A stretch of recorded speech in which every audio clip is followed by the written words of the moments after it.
No dia 8 de março, comemorou-se o Dia Internacional da Mulher.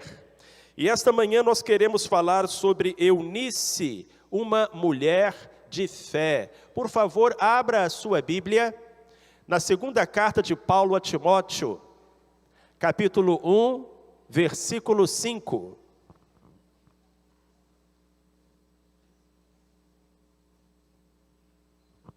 Segunda carta de Paulo a Timóteo, a última carta que Paulo escreveu, o seu canto do cisne, o seu testamento espiritual. Capítulo 1, versículo 5, se alguém perto de você estiver sem a Bíblia, chega pertinho dele, pertinho dela, oferece a sua Bíblia, o seu celular, abençoa o seu irmão. Lemos assim na palavra de Deus: trazendo à memória a fé não fingida que há em ti, a qual habitou primeiro em tua avó Lóide e em tua mãe Eunice, e estou certo de que também habita em ti. Eunice, uma mulher de fé. Tempos atrás, me deparei com uma frase que chamou a minha atenção. Ela dizia o seguinte: a contribuição mais significativa que damos na vida é a passagem da nossa fé para a próxima geração. Reflita um pouco nessas palavras. A contribuição mais significativa que damos na vida é a passagem da nossa fé para a próxima geração. Anote isso.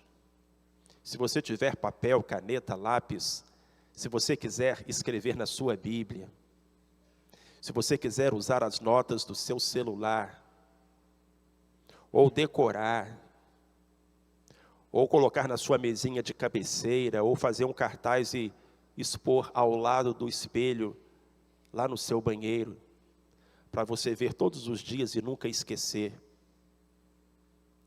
Porque é uma frase impactante, que nos leva a refletir profundamente. A contribuição mais significativa que damos na vida é a passagem da nossa fé para a próxima geração. E neste aspecto, Eunice nos serve de exemplo. O nome de Eunice significa boa vitória. É quase que um exagero, porque vitória já é boa. Mas Eunice significa boa vitória, vitória especial, excelente, extraordinária. E Eunice foi uma mulher que esteve à altura do seu nome, porque foi uma mulher de fé. A contribuição mais significativa que damos na vida é a passagem da nossa fé para a próxima geração. Como fazemos isso? Eunice nos ensina que, antes de mais nada, precisamos nutrir a nossa fé. Precisamos cultivar a nossa fé. Não podemos passar a nossa fé para as próximas gerações se antes não tivermos fé. E não é qualquer fé. Paulo diz sobre uma fé não fingida. Amados, se existe fé não fingida, é porque existe fé fingida. E o que é fé fingida? Religiosidade. Uma fé não fingida é um compromisso verdadeiro de entrega total e incondicional a Cristo.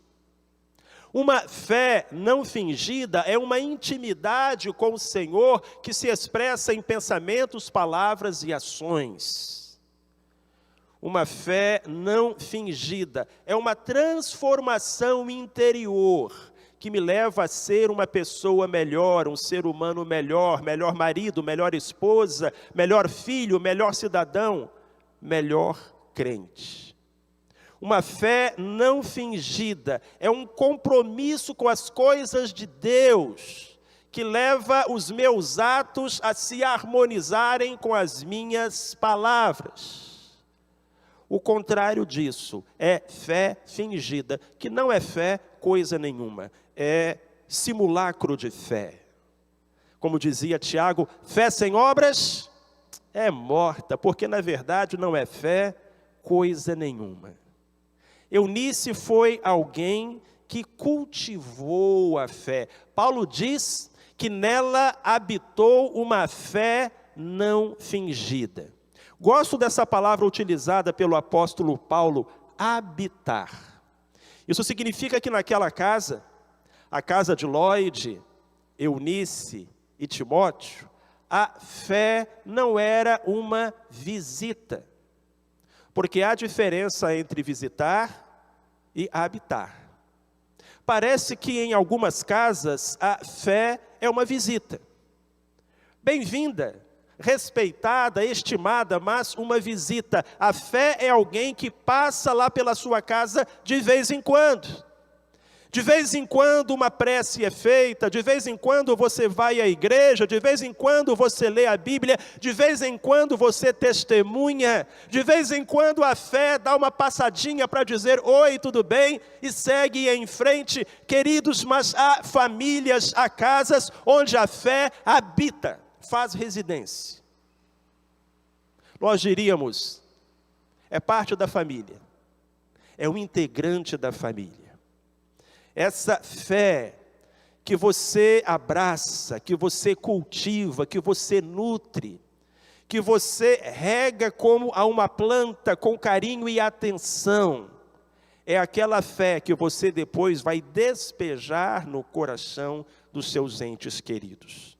Daí a extrema necessidade de que você cultive um relacionamento de intimidade com Deus e uma fé não fingida.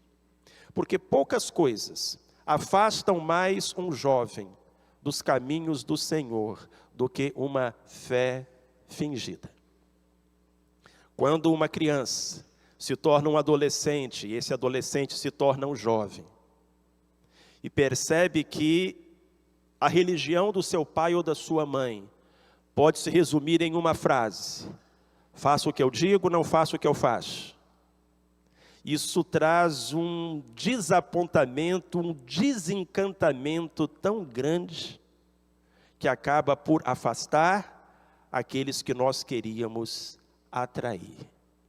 Se a contribuição mais significativa que damos na vida é a passagem da nossa fé para a próxima geração, temos que cuidar da nossa fé. Eunice nutriu a sua fé. Mas há um segundo aspecto nessa declaração do apóstolo Paulo. Eunice transmitiu a sua fé. Parece uma corrida de revezamento. Você já viu nas Olimpíadas? Parece uma corrida de revezamento.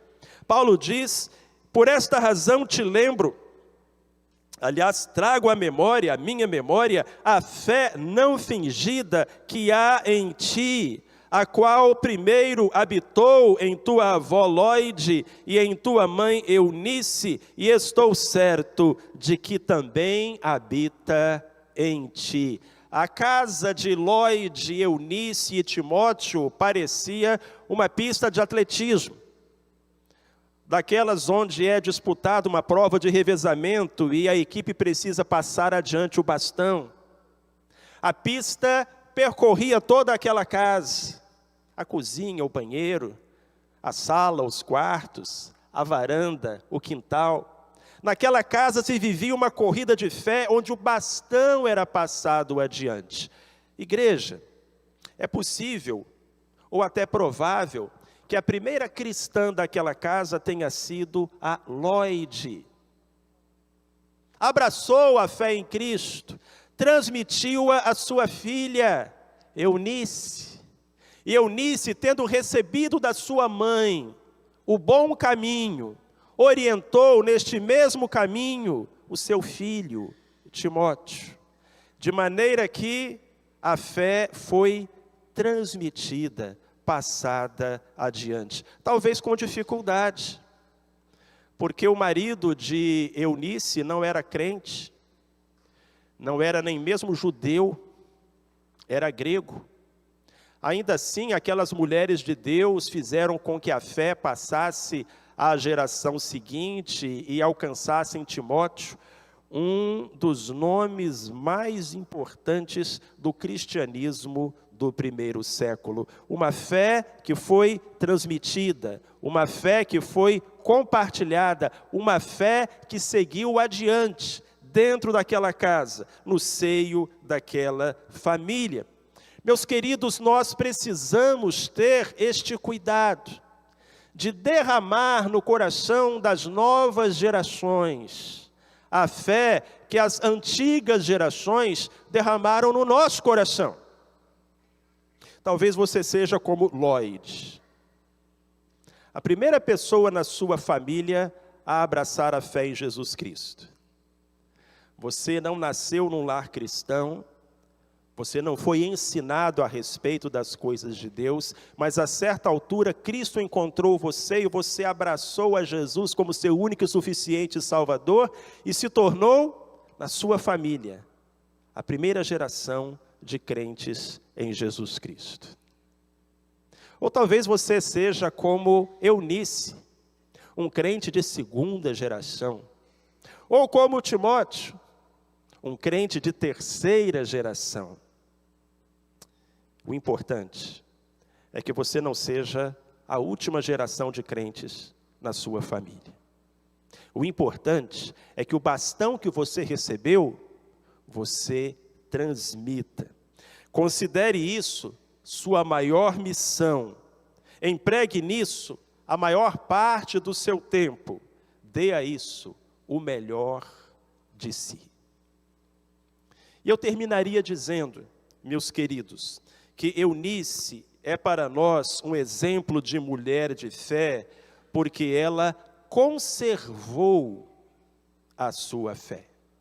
Neste mesmo livro, ou nessa mesma carta, alguns versos adiante, o apóstolo Paulo vai dizer: combati o bom combate, acabei a carreira, guardei a fé.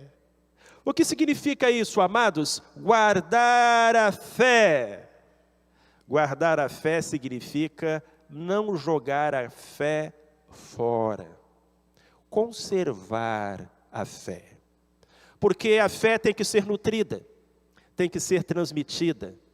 Mas de um modo muito especial, a fé tem que ser guardada. Porque muitas vezes há um tempo entre a semeadura e a colheita.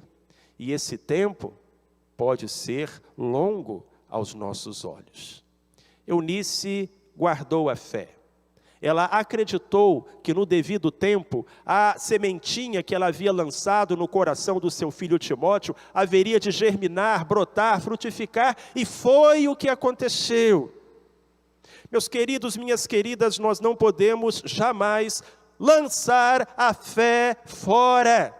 É preciso conservarmos a fé.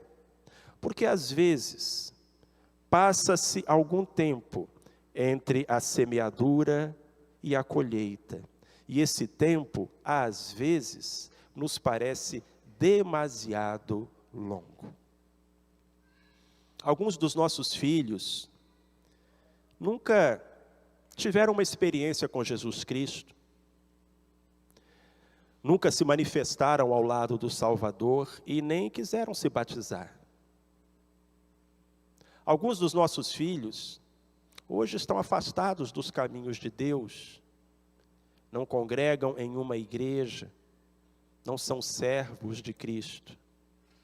Alguns dos nossos filhos estão levando vidas que nos entristecem porque não correspondem aos sonhos que tivemos para eles. Olha para mim, presta atenção. Isso não significa que tenhamos fracassado em nossa missão. Significa apenas que estamos vivendo o tempo entre a semeadura e a colheita. Alguém já disse que a fé é como a batata. Porque outras culturas, o trigo, o arroz, o milho, você planta e vê crescer. E você acompanha o desenvolvimento.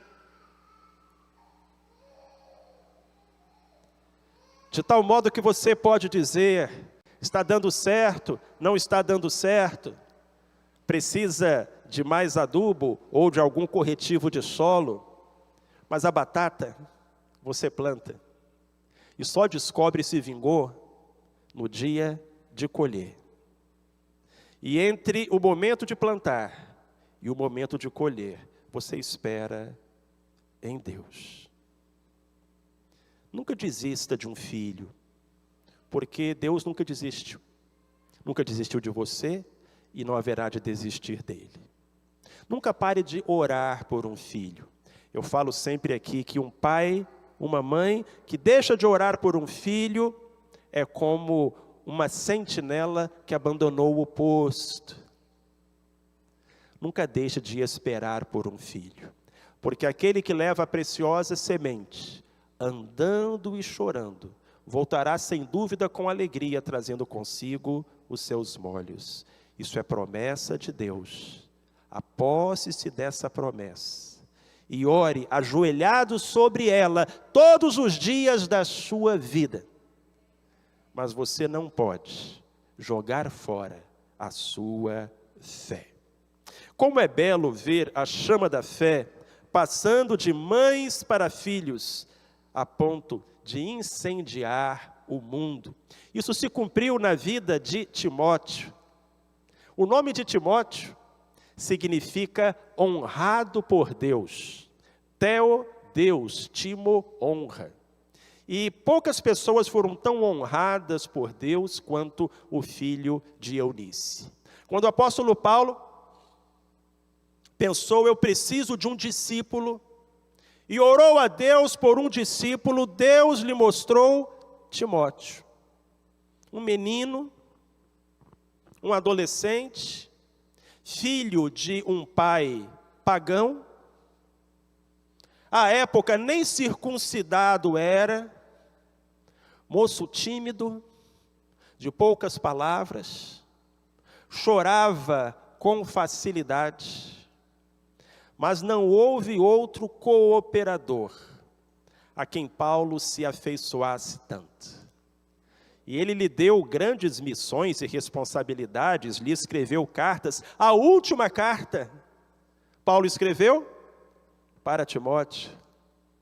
Eu imagino que se você fosse escrever a sua última carta, escolheria escrever para uma pessoa muito especial, e dentre tantos a quem Paulo poderia ter escrito, Lucas, Silas, Barnabé, Paulo escolheu Timóteo. E a Bíblia diz então que Timóteo se torna o pastor da igreja de Éfeso. E o curioso é que Éfeso foi a igreja em que João congregou. E eu sempre fico imaginando, quando eu me lembro desse fato, Timóteo, num domingo pela manhã, lá na igreja de Éfeso, a igreja reunida para ouvir o sermão, e Timóteo sobe ao púlpito porque ele era o pastor daquela igreja, e Timóteo abre as escrituras porque ele vai pregar, e no primeiro banco sentado, quem ele vê? Um vovozinho, João, aquele que tinha repousado a cabeça no ombro de Jesus Cristo. Aquele menino foi honrado por Deus ou não? Foi honrado por Deus. Porque uma fé não fingida passou de uma mulher para outra mulher, até que finalmente o alcançou. Que esta chama da fé arda sempre no altar da nossa casa, para a honra e glória de Cristo Jesus. Vamos nos colocar em pé e vamos pedir isso ao Senhor. A contribuição mais significativa que você dará na sua vida é a transmissão da chama da fé para as futuras gerações. As mulheres, com muito merecimento e justiça, tem presenciado muitas portas se abrirem diante delas, oportunidades profissionais, contribuições científicas, e de tantas e belas maneiras as mulheres têm contribuído para uma sociedade melhor. Entretanto, a maior realização de uma mulher ou de um homem de Deus é transmitir a sua fé para as novas gerações. Que o Senhor para isso nos use, em nome de Jesus.